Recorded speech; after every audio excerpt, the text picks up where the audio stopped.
व्याख्या मुद्रां करसरसिजैः पुस्तकं शङ्खचक्रे बिभ्रद्भिन्नस्फटिकरुचिरे पुण्डरीके निषण्णः अम्लानश्रीरमृतविशदैरंशभिप्लावयन्माम् आविर्भूयाद्दनगमहिमा मानसे वागधीशः। कृष्णाय वासुदेवाय हरये परमात्मने प्रणतक्लेशनाशाय गोविन्दाय नमो नमः। संस्कृत शौर्यम् इति आमुखपटलस्य संस्थापकः प्रबन्धकश्च डॉक्टर राजकुमारः। अत्र सम्बद्धाः समेऽपि विद्वांसः जिज्ञासवः छात्राः सहृदयाः सज्जनाः समेषाम् एतस्मिन् महाभाष्य व्याख्याने स्वागतं वर्तते। साम्प्रतं महाभाष्यस्य चतुर्थाध्यायस्य द्वितीयपादस्य व्याख्यानं चलति। अद्य रङ्को रमनुष्येण च तथा अव्ययात्यप इति सूत्रद्वयस्य व्याख्यानं भवति। काशिकाकारः रङ्को रमनुष्येण च इति सूत्रस्य व्याख्यानं कुर्वन् कथयति रङ्कु शब्दात् अण् प्रत्ययः भवति। चकारात् स्फक् च शैशिकः अमनुष्ये अभिधेये।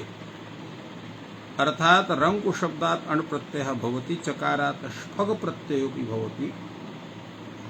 अयं प्रत्ययः शेषाधिकारात् वा शैशिकः भवति, किन्तु अमनुष्य विषये भवति, मनुष्य विषये न भवति। यदा अमनुष्यः प्राणी अभिधेयः भवति तदा अत्र रङ्कु शब्दात् अण् प्रत्ययः भवति, चकारात् स्फक् प्रत्ययः भवति। तेन रङ्कौ भवः इत्यादि विग्रहे अथवा रङ्कवो जनपदानां तत्र भवः राङ्कवः गौः। अत्र रङ्कु शब्दाद् अण् प्रत्ययः भवति। रङ्कु अ आदिवृद्धि और गुणा इति गुणे अबादेशे च कृते राङ्कव इति शब्दात् अत्र स्वादिकार्ये राङ्कवः गौः इति भवति। एवं स्फक् प्रत्यये कृते सति राङ्कवायणः गौः इति प्रयोगः जायते। अमनुष्य इति किम्? राङ्कवको मनुष्यः। अत्र अमनुष्यवाची यदा इत्थं न उच्यते, तो यदा मनुष्यवाची अर्थः कश्चन विवक्षितः भवति चेत् तत्र रङ्कु शब्दात् अत्र वुञ् प्रत्ययः भवति। तेन राङ्कवकः इति रूपं जायते। ननु च रङ्कु शब्दः कच्छादिषु पठ्यते, तत्र च मनुष्य तत्स्थयोर्भूय इति मनुष्ये परत्वाद् भूयैव भवितव्यम्।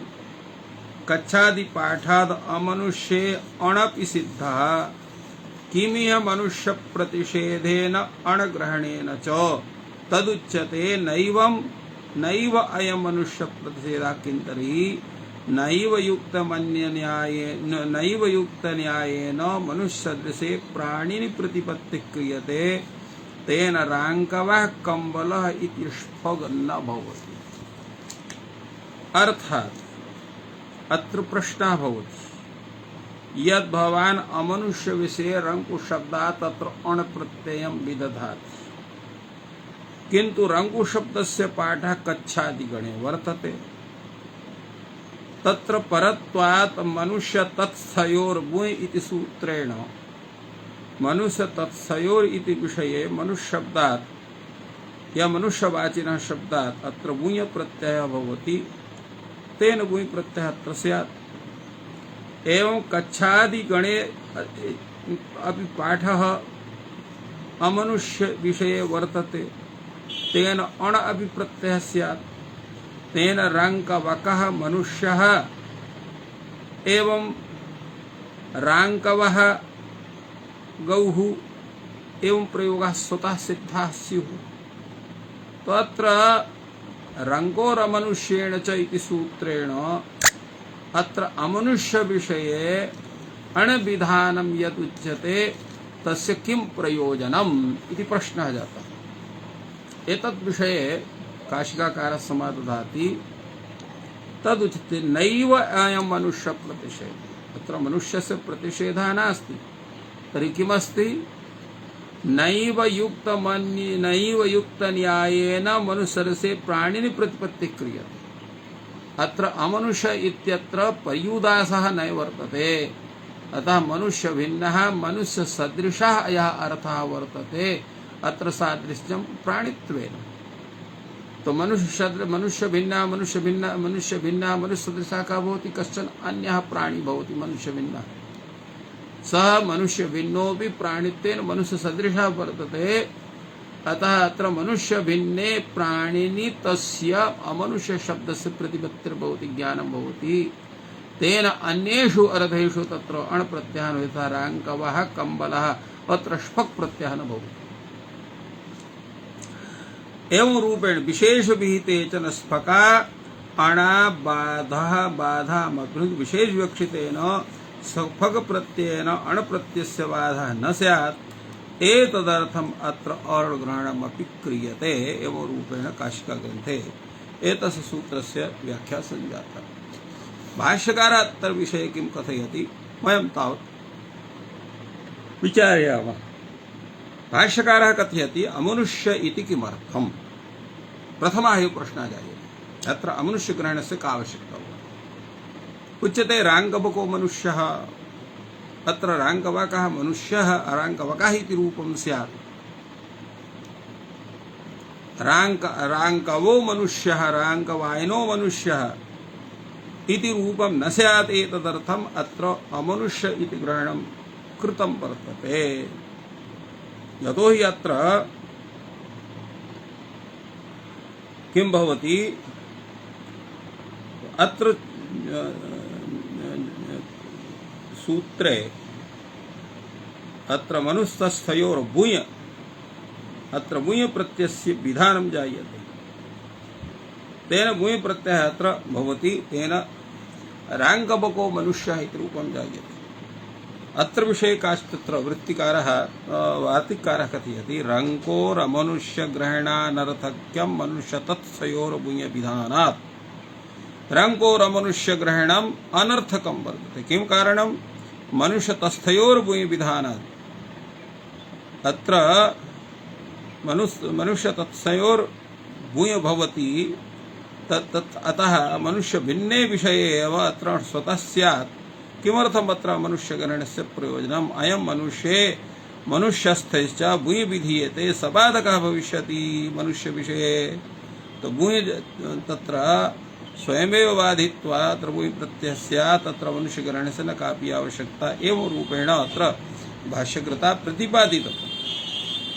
तदा उच्यते एवं तर्हि ज्ञापति आचार्यः अमनुष्य मनुष्यस्थे स्फग अणौ भवतः। अमनुष्ये मनुष्यस्थे तत्र अश्पक प्रत्ययः अण् प्रत्ययः एतयोः प्रत्यययोः अत्र विधानं भवति। अग्रे तावत् वार्तिककारः कथयति अमनुष्ये मनुष्यस्थे अस्पग अणोः ज्ञापकम् इति चेत् न अनिष्ठत्वात्। उच्यते अमनुष्ये मनुष्यस्थे शक प्रत्ययस्य अण् प्रत्ययस्य ज्ञापकत्वम् इति स्वीक्रियते चेत् तन्न वक्तुं न शक्यते। किं कारणम्? अनिष्टत्वात्। तत्र अनिष्टं भवति। न हि अमनुष्ये मनुष्यस्थे स्फग अणौ इष्येते। तो अमनुष्ये मनुष्यस्थे स्फग प्रत्ययस्य अण् प्रत्ययस्य विधानं तत्र इष्टं न भवति। तो किं तर्हि कस्य विधानम् इष्टं भवति? उच्यते भूय एव इष्यते। तत्र भूय प्रत्ययः एव वर्तते तस्मिन् विषये। तदा उच्यते अण्ग्रहणं च कच्छादिभ्यो अण्वचनात्। अत्र अण्ग्रहणं च कच्छादिभ्यो अण्ग्रहणं चापि अनर्थकं वर्तते। किमर्थम्? तत्र कच्छादिभ्यो अण् इति सूत्रेणैव अण् प्रत्ययः सिद्धः भवति। अतः कच्छादिभ्यो अणवचनात् कच्छादिपाठात् अत्र अण भविष्यति फलतः अत्र अण प्रत्ययस्यापि आवश्यकता न वर्तते। तो एवं रीत्या रंको अण च रंको रण च इत्येव सूत्रं करणीयम् अमनुष्य इति न करणीयम् इति एतस्य तात्पर्यम् एवं रीत्या अत्र भाष्यकृता कृतम्।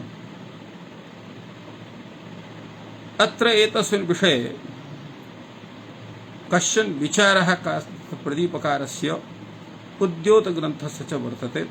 तद्विषये वयं पश्यामः। कचित् कच्छादिभ्यो अणवचनात् इति प्रतीकमादाय कैयटः कथयति ततश्च एकविषयत्वात् पर्यायणे अश्पग अणौ भविष्यतः न अर्थः अणवचनेन अत्र अणकथनस्य आवश्यकता नास्ति। तदेव रङ्कोश्च इत्येव वक्तव्यं। रङ्कोश्च इत्येव सूत्रं स्यात्। यत्तु कैश्चित् अभिधायी अमनुष्यग्रहणेन परिदाशास्त्रेण मनुष्यसदसे प्राणी निष्फग विधीयते न अप्राणी इति कस्यचित् कथनं वर्तते। यदा काशिकाकारः तथा प्रतिपादितवान्। अतः विशेषविहितत्वात् अणः बाधकः स्यात् इति अणग्रहणमपि कृतम् इति कस्यचित् समाधानं वर्तते। तस्य समाधान विषये कैयटः कथयति तत् अयुक्तम्। न हि भाष्यकार वार्तिककाराभ्याम अभियुक्ततरः शब्द विषये कश्चित् अस्ति। यतो हि भाष्यकारः यथा प्रतिपादितवान् यथा च वार्तिककारः प्रतिपादितवान् तद् भिन्नतया प्रतिपादनं कस्यचित् कृते उचितं नास्ति। अस्माद्धेतोः अत्र तथा न करणीयम् इति तस्य तात्पर्यम्। तात्पर्यं तत्र रङ्कोश्च इति सूत्रस्य यत् स्वरूपम् अस्माभिः अङ्गीक्रियते तद् वस्तुतः तदेव भाष्यसम्मतं वर्तते। अतएव अत्र नागेशः कथयति वयवञ्च भाष्यसम्मतमेव लक्ष्यं सूत्रे तु स्पष्टप्रतिपत्त्यर्थं ग्रहणम् इति भावः। अत्र नागेशः अमनुष्येण इत्यस्य प्रत्याख्यानं तथा न स्वीकरोति। सः कथयति यत् एतत् एवं च भाष्यसम्मतमेव लक्ष्यं वर्तते। सूत्रे यत् अमनुष्येण इति उक्तं वर्तते तत् स्पष्टप्रतिपत्त्यर्थं वर्तते। अर्थात् स्पष्टतया ज्ञान कारयितुं भगवता पाणिनिना तथा प्रयोगः कृतः वर्तते। फलतः स्पष्टप्रतिपत्तये तस्य सत्त्वात् अमनुष्येण इति समुदायस्य प्रत्याख्यानं न भवितुमर्हति। एवं रूपेण एतस्य तत्र समाधानम् अत्र नागेशेन विहितम्। अग्रे तावत् सूत्रं वर्तते अव्ययात्यप्। अव्ययात्यप् इति सूत्रविषये अत्र काशिकाकारः सम्यक्तया व्याख्याति। सः कथयति अव्ययात्यप् प्रत्ययो भवति शैषिकः। अर्थात् अत्र शेषे अर्थात् भवादिषु अर्थेषु अपत्यादि चतुरर्थ भिन्नेषु अर्थेषु अत्र अव्ययात्यप् प्रत्ययः भवति। अत्र एकं श्लोकवार्तिकमपि वर्तते। अहमेकतसित्रेभ्यस्त्यव्यधिर्योऽव्ययात् स्मृतः निर्भ्यां ध्रुवगत्योश्च प्रवेशो नियमे तथा। अत्र एतद् वार्तिक विषये अत्र विचारं प्रस्तौति।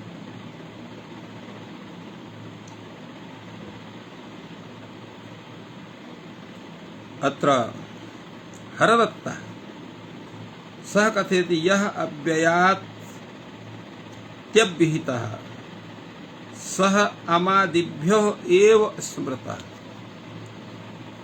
ते अमादयः के सन्ति?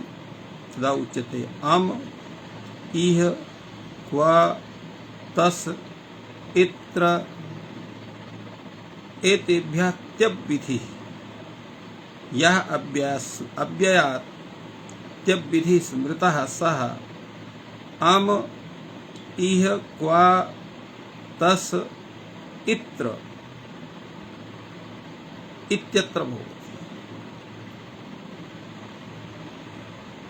यदा अत्र अम इत्यनेन अमात्यः, अम अर्थात अमा इति शब्देन, अमात्यः, इह इत्यनेन इहत्यः, क्व इत्यनेन क्वत्यः, तसिल प्रत्यांतात् इतस्त्यः, त्रल प्रत्यांतात् तत्रत्यः यत्रत्यः, एवं रूपेण विधिः अव्यात् स्मृतः भवति। एतेषां परिगणनं किमर्थं कृतम्? अत्र औपरिष्टः, पौरस्तः, पारस्तः, अत्र आरातीयः, यद्यपि उपरिष्टात् इति शब्दः अत्र एवमेव तत्र पुरस्तशब्दः, पारस्तशब्दः एते सर्वदा सन्ति। आरात् इति शब्दो वर्तते, किन्तु एतेभ्यः शब्देभ्यः अत्र त्यप् प्रत्ययः न भवति। अत्र अग्रे वार्तिकं भवति त्यवनेर् ध्रुवे, तो नि शब्दात् ध्रुव इत्यर्थे त्यप् प्रत्ययः भवति। नियतं ध्रुवं नित्यम्। एवं निशः गते निर्गतः वर्णाश्रमेभ्यः इत्यर्थे अत्र निश शब्दात् तत्र त्यप् प्रत्ययः भवति। तेन निष्ट्यः चाण्डालादि इत्यर्थः जायते। आविशश्छन्दसि, आविशब्दात् छन्दसि विषये त्यप् प्रत्ययः भवति, तेन आविष्ट्यो वर्धते इति रूपं जायते। एवं अरण्य शब्दात् ऋण्यो प्रत्ययः भवति। अरण्ये भवः आरण्याः सुमनसः इति एतस्य स्वरूपं वर्तते। एवं दूर शब्दात् एत्य प्रत्ययः भवति। दूरे भवः दूरेत्यः पथिकः। एवं उत्तर शब्दात् आहय प्रत्ययः भवति। उत्तरे भवः औत्तराहम्। एवं रूपेण एतस्य सूत्रस्य व्याख्यानं काशिका ग्रन्थे काशिकाकारेण विहितमस्ति। पश्यामस्तावत् वयम् अव्ययात्यप् इति सूत्रस्थं भाष्यम्। तत्र कीदृशं निरूपणं कृतं वर्तते। तत्र पूर्वं यद् वार्तिकम् उल्लिखितमासीत् काशिका ग्रन्थे, तदेव वार्तिकम् अत्र उपस्थापितं भगवता भाष्यकारेण। अह अमा हे क्व तसित्रेभ्यस्त्यप् विधिर् यो अव्यास्मृता, यह विधिः अव्यात् स्मृतः सह विधिः अमा इत्यस्मात् इह इत्यस्मात् क्व इत्यस्मात् तस्य प्रत्ययान्तात् त्रल प्रत्ययान्तात् सह विधिः भवति। तेन अमा इत्यनेन अमात्यः अमा, इह इत्यनेन इहत्यः इह, क्व इत्यनेन क्वत्यः क्व, तसन्तात् तसस्त्यः व्यतस्त्यः इतसि, त्रो इत्यत्र तत्रत्यः यत्रत्यः, एवं रूपेण एतेषां विचारः। इतरथा हि औत्तराः औत्तराहौ परिष्टा पारतानां प्रतिषेधो वक्तव्यः। इतरथा हि तत्र औत्तरः शब्दः, औपरिष्ट शब्दः, एवं तत्र परित शब्दः, एतेषां शब्दानाम् अत्र प्रतिषेधः, अर्थात् एतेभ्यः अव्ययवाचकेभ्यः शब्देभ्यः त्यप् प्रत्ययस्य विधानं न भवति। तेन औत्तरः औपरिष्टः परितः इत्येव रूपं जायते। त्यवनेर् ध्रुवे इति वार्तिक तत्र एतद् वार्तिकं भाष्यवार्तिकं वर्तते, कात्यायनवार्तिकं नास्ति।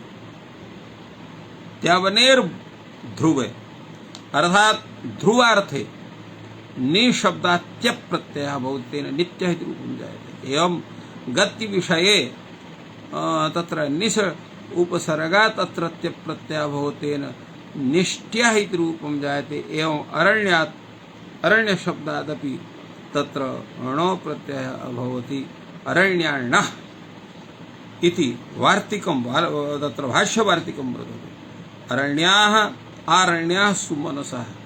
एवं दूर शब्दात् एत्य इति प्रत्ययः भवति। दूराद् एत्यः, दूरादेत्यः वक्तव्यः, दूरेत्यः। उत्तराद् आहै, उत्तर शब्दात् आहै इति प्रत्ययः भवति। उत्तरात् आहै वक्तव्यः, उत्तरे भवः औत्तराः एवं रूपेण एतेषां विचारः जायते। अग्रे तावत् वार्तिकं वर्तते। वार्तिककारस्य अव्ययात्यप्याविष्ट्यस्योपसंख्यानम् इति छन्दस्य। अव्ययात्यप् इत्यत्र आविष्ट्यस्य छन्दस्य उपसंख्यानम् अर्थात् छन्दसे आविष्ट्य इति भवति। अर्थात् आङ् पूर्वक विषधातोः विश् शब्दात् आविश् शब्दात् तत्र त्यप् प्रत्ययः षकार सुष्ठुत्वादि कार्ये कृते आविष्ट्यः इति रूपं जायते। आविष्ट्यो वर्धते चारुरासु इति प्रयोगः अत्र भाष्यकृता अत्र दत्तः वर्तते। अव्ययतीररूप्योत्तरपदोदीच्य ग्राम को पद विधेर्वृद्धाच्छो विप्रतिषेधेन इति वार्तिकम्। एतद् वार्तिकं कथयति कि अव्ययतीररूप्योत्तर पदात् अव्योत्तरपदः तीरोत्तरपदः रूप्योत्तरपदः कश्चन एवं भूतः शब्दः यह उदीच्य ग्राम को पद विधेः उदीच्य ग्राम के विधेः वर्तते तर्हि छ प्रत्ययः विप्रतिषेधेन भवति। विप्रतिषेध इत्यस्य तात्पर्यं तथैव अन्यत्र लब्धावकाशो एकस्मिन् युगपत् प्रवृत्तिः विप्रतिषेधः सैव विप्रतिषेधः। यथा अत्र अमा शब्दात् आरात शब्दात् शाला शब्दात् माला शब्दात् अत्र अव्ययात्यप् इति सूत्रेण अमा शब्दात्यप् प्रत्ययः चरितार्थः तेन अमात्यः इति रूपसिद्धः सिद्धः। एवमेव शाला माला शब्दात् अत्र छ प्रत्ययः चरितार्थः तेन वृद्धात् छस्य अवकाशः शालीयः मालीयः। अत्र आरात शब्दात् उभयोः प्राप्ति वृद्धा चेति छ प्रत्ययस्य प्राप्ति वर्तते। एवं अव्ययात्यप् इति नेन त्यप् इत्यस्य प्राप्तिर्वर्तते। तर्हि कस्य विधानं स्यात् त्यप् प्रत्ययस्य वा छ प्रत्ययस्य वा इति विषये तत्र आरात् उभयं प्राप्नोति आरातीयः। अत्र तीरोत्तरपदात् अय् तीरोत्तरपद शब्दः वर्तते। तत्र यथा खर्वतीर काखतीर अत्र अय् प्रत्ययः भवति तेन कर्वतीरः काखतीरी इति रूपेण अत्र भवति। कर्व तत्र छस्य अवकाशः वर्तते वासयतीः वासयति इराद् उभयं प्राप्नोति। वासयतीरश वायसतीरशब्द वायस्तीरतः तीरान्त शब्दः वर्तते। वायस्तीर शब्दात् छ प्रत्ययः प्राप्यते वासतीरीयः इति रूपं जायते। रूप्योत्तरपदात् ञ प्रत्ययः भवति। उत्तरपदात् ञ एतस्य अवकाशः कः भवति तत्र चणाररूप्यः चाणाररूप्यः इत्येवं रूपेण तत्र स्वरूपं जायते। किन्तु छ प्रत्ययः एव अत्र अभिलषितः।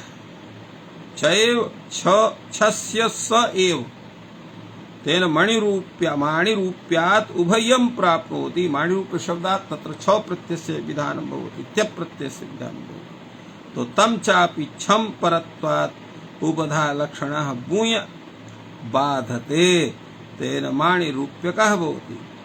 उदीच्य ग्रामा चेति बहुवचोन्तात् अय भवति तस्य अवकाशः भवति शिवपुरः शैवपुरः शिवपुरस्य शिवपुरे भव शैवपुरः इति भवति। छस्य स एव छ छकारस्थाने स एव वर्तते। अर्थात् यदाशे आदेशाधिकारी कृते तत्र कार्यं सिद्ध्यति। तेन वाडवकर्षात् उभयं प्राप्नोति। छ प्रत्ययस्य प्राप्तिः वर्तते अण् प्रत्ययस्य प्राप्तिः वर्तते। एतद् विषये अत्र भाष्यकारः कथयति यत् छस्य स एव तेन बाडवकर्षात् उभयं प्राप्नोति। छ प्रत्ययः भवति बाडवकर्षीयः कोपधा दण भवति इति अवकाशः नीलीकः वैलीनकः। छस्य स एव औलूकाद्भयं प्राप्नोति औलूकी अत्र छौ प्रत्यय भवति एवं रूपेण अत्र छौ प्रत्ययोपि जायन्ते। अग्रे तावत् एतस्य विषये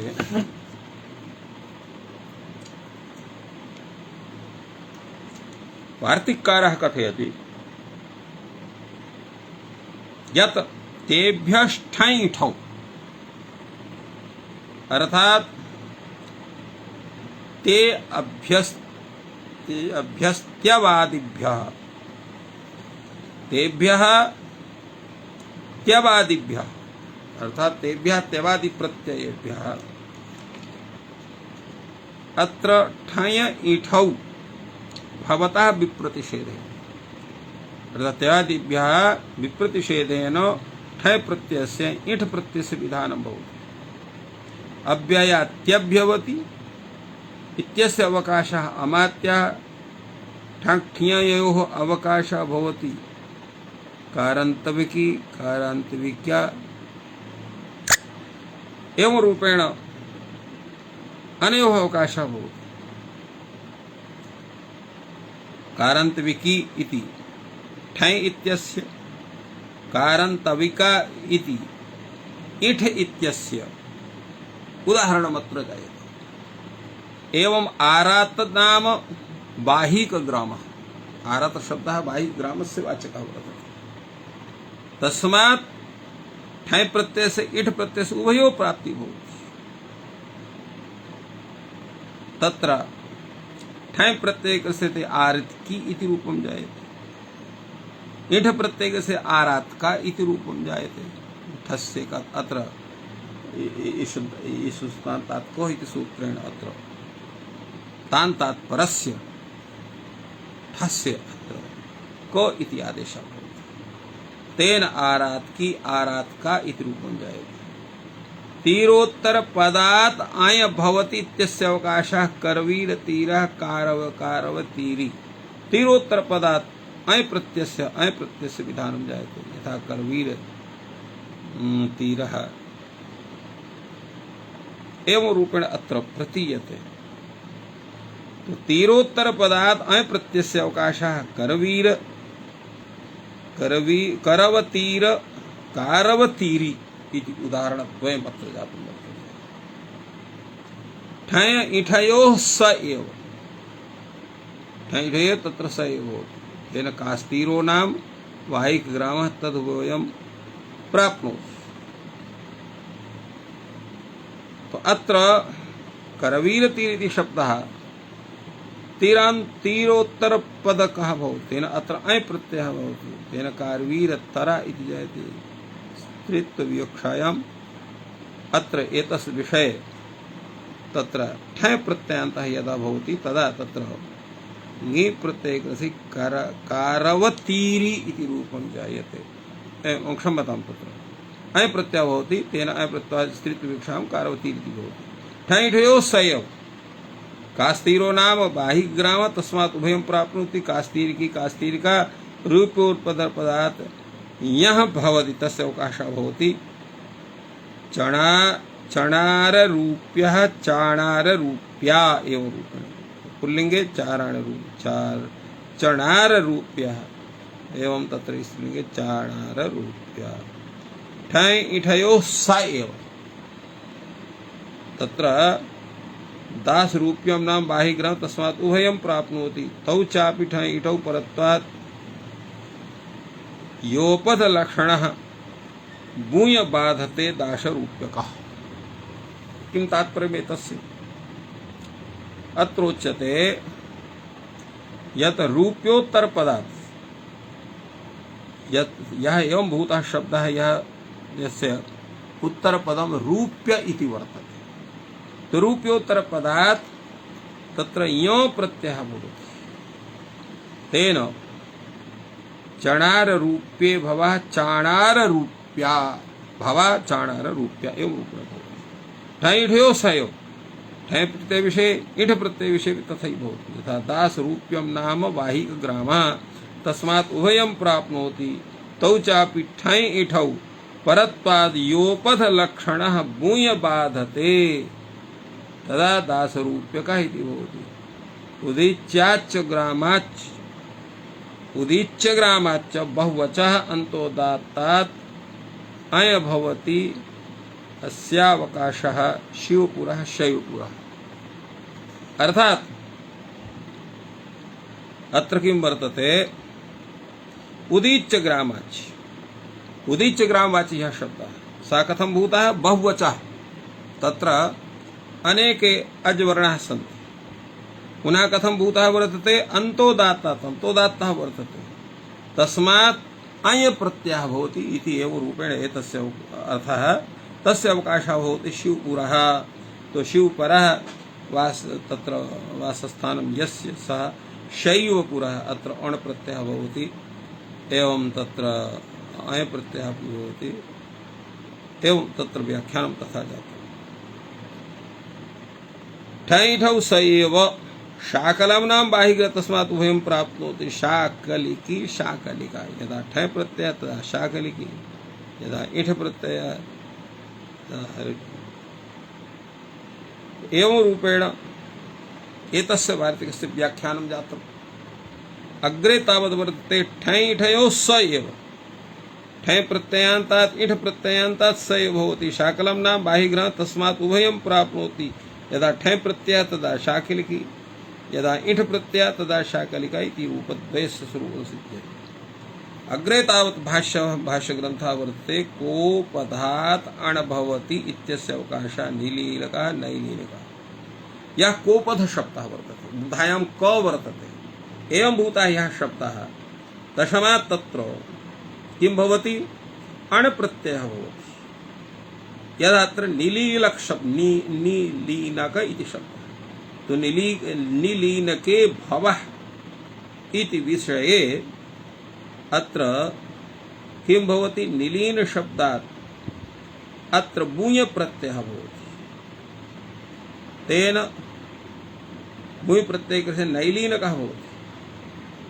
अत्र भूय इत्यस्य अवकाशः नैलीनकः इति वर्तते। ठञ् इठयोः तत्र स एव, अर्थात् तत्र तस्य अवकाशः यथा शाकलिकी शाकलिका इति जातं वर्तते। अब तो कोपधात् अण् प्रत्ययः हो, तस्य अवकाशः किं भवति, तस्य अवकाशः तत्र कुत्र वर्तते, नीलीनकः इत्यर्थः, नैलीनकः इत्यर्थः। क्षम्यताम्, अत्र अण् प्रत्ययः, नीलीन शब्दात् वुञ् प्रत्ययः, तत्र वुक् प्रत्ययः भवति, नीलीनक इति शब्दो एव वर्तते वुञ् प्रत्ययान्तः। तस्मात् तत्र अण् प्रत्ययः नैलीनकः इति जायते। ठञ् इठयोः स एव, ठञ् इठयोः तत्र स एव वर्तते, केवलम् अवादसूत्रं वर्तते। सौसुकं नाम वाहिकग्रामः तस्मात् उभयं प्राप्नोति। अत्र सुसुक् शब्दः अत्र वाहिकग्रामस्य वाचकः वर्तते। एवं एतत् विषयेपि यत्र उच्यते सौसुकं नाम बाहिग्राम तस्मात् उभयं प्राप्नोति। तौ चापि ठञ् इठौ, अत्र ठञ् इठ इनयोः उभयोः प्रत्ययोः अत्र प्राप्तिः जायते। तत्र भाष्यकारः कथयति परत्वात् कोपधलक्षणः छ बाधते।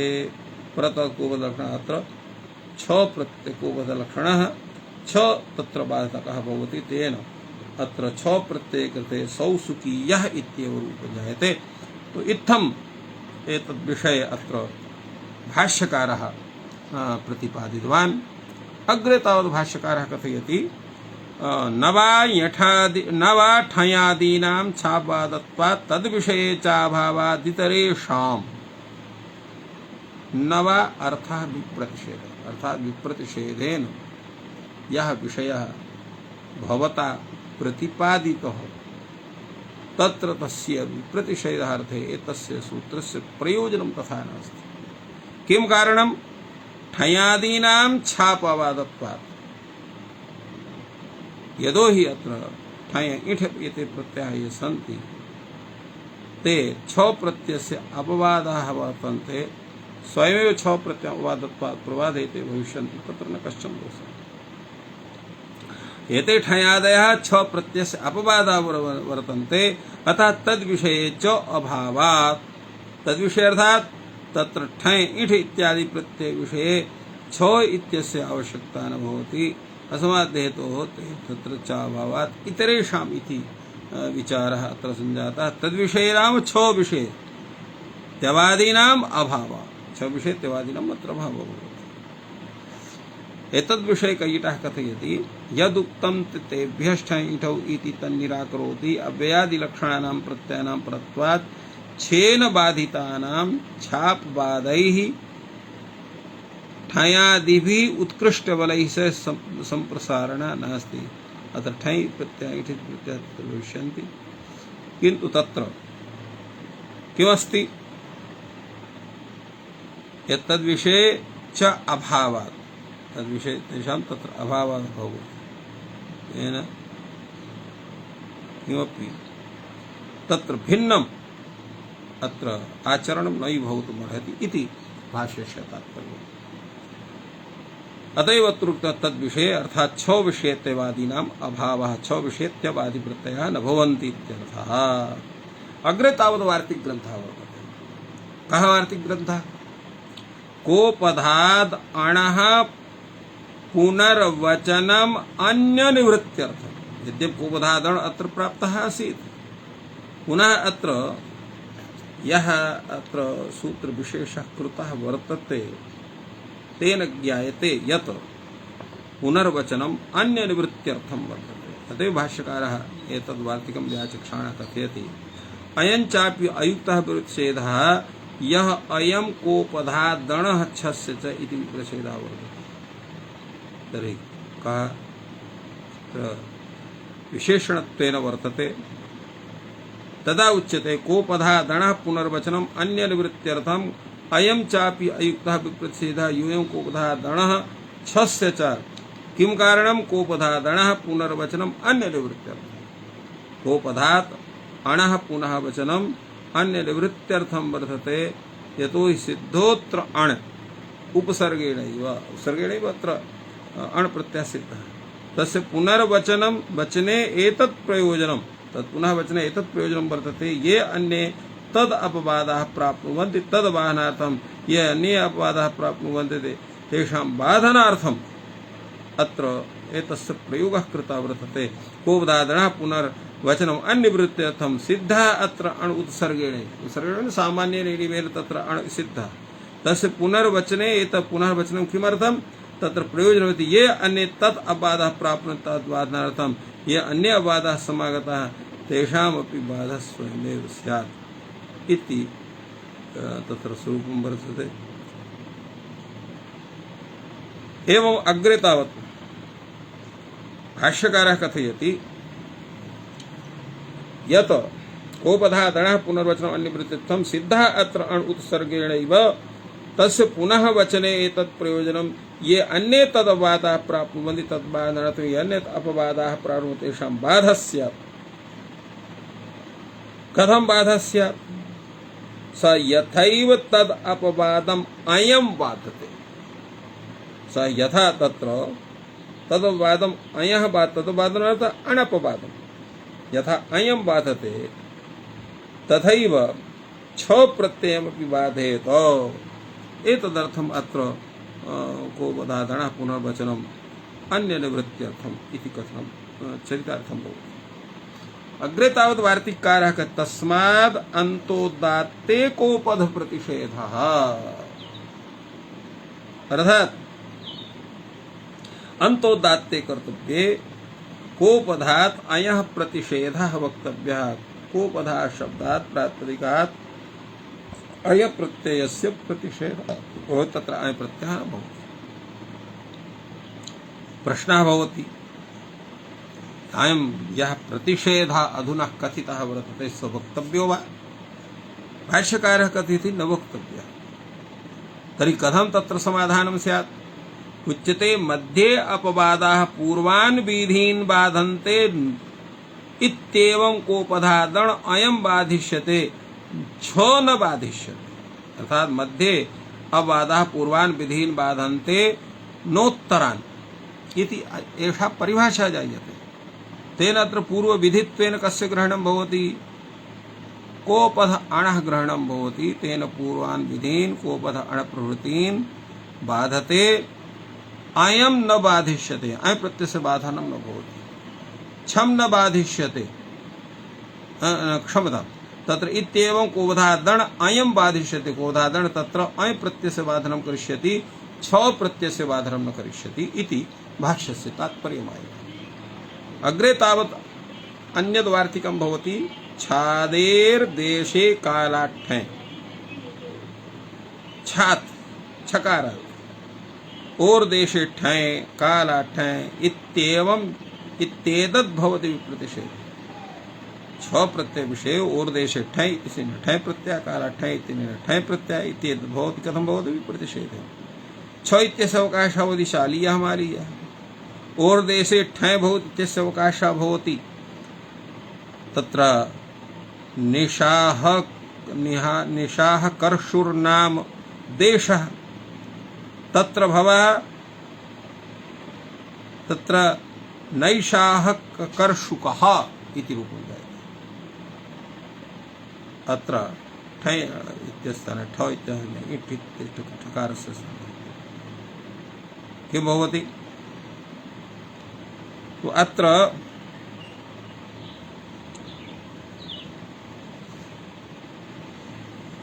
ठ इत्यस्थाने को इति आदेशः भवति। येषु स्नातात् कः इत्यनेन नैषात् कर्षुकः इति भवति। इह उभयं प्राप्नोति, दाक्षिकर्षुकः उभयो प्राप्तिर्भवति। कालाठ्ठय भवति इत्यस्य अवकाशः आर्धमासिकं सांवत्सरिकम् इति उच्यते। छस्य स एव शालीयः माली इत्यवकाशः वर्तते। मासात् उभयोः प्राप्तिर्भवति, तेन अत्र ठय प्रत्ययः भवति, तेन मासिकम् इति वजायते। एवं नक्षत्रादण, नक्षत्रवाचकात् शब्दात् अण प्रत्ययः भवति, अण भवति छाद भविष्य अण तत्र छाद भवति विप्रत्ययः, अत्र छ प्रत्ययः। अण अवकाशात् तैषा पौषा इति शब्दात् पुष शब्दात् छस्य का तत्र स्वादेरुभयं प्राप्नोति, तेन सौवातः इति रूपं जायते। एवं अव्ययाट्युट्युलौ, अव्ययवाचकः शब्दात् तत्र ट्यु प्रत्ययः ट्युत प्रत्ययः ट्युल प्रत्ययः इति प्रत्ययद्वयं जायते। अव्ययात् ट्युत ट्युट्युलौ, ट्यु प्रत्ययः ट्युल प्रत्ययः। अत्र छाद् भवति विप्रच्छेदेन, अत्र छकारं परत्वात् प्रवाद्य भवतः, यथा ट्युट्युलोः अवकाशः भवति दोषापतनं दिवापतनं। छस्य अवकाशः वर्तते प्रातः शब्दात् उभयं प्राप्नोति प्रातस्तनं। शरीरावयवाद् यत्, शरीरावयवात् छाद् भवति विप्रतिषेधे, यथा यतो भवः यतो अवकाशः दन्त्यम् ओष्ठम्, अत्र यत् प्रत्ययः। छस्य स एव तत्र एवं दन्तीयम् ओष्ठीयम् इति छस्य स एव। परत पाद शब्दात् उभयं प्राप्नोति, पाद शब्दात् उभयस्य प्राप्तिर्भवति पद्यं, पाद्यं। वर्गान्ताच्च शब्दे यत् खौ, वर्गान्तात् तत्र शब्दात् अशब्दे, यः शब्दवाची न भवति, तस्मात् यत् प्रत्ययः ख प्रत्ययः इति क्रमशः एतौ प्रत्ययौ भवतः विप्रतिषेधेन। तत्र विषेधः कथं जायते? उच्यते यत् खयोरवकाशः क्रूरवर्गः अक्रूरवर्गीणः, क्रूरवर्गः अक्रूरवर्गीणः इति अवकाशः वर्तते। छस्य स एव शालीयः मालीयः अवकाशः वर्तते। अत्र वासुदेव वर्गात् उभयोः प्राप्तिः वर्तते। अत्र यत् प्रत्ययस्य ख प्रत्ययः, यदा यत् प्रत्ययः भवति वासुदेव वर्ग्यः इति जायते, यदा छ प्रत्ययः भवति वासुदेव वर्गीणः इति जायते। तत्र अग्रे विचारः जायते।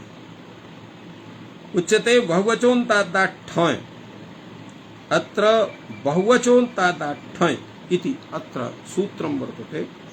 तस्मात् छ प्रत्ययः भवति विप्रतिषेधे, यानी छाद् भवति विप्रतिषेधे, क्षम्यतां, छ प्रत्ययं तत्र प्रतिषेधेन अर्थात् परत्वात् प्रवाद्य अत्र ठय प्रत्ययः भवति।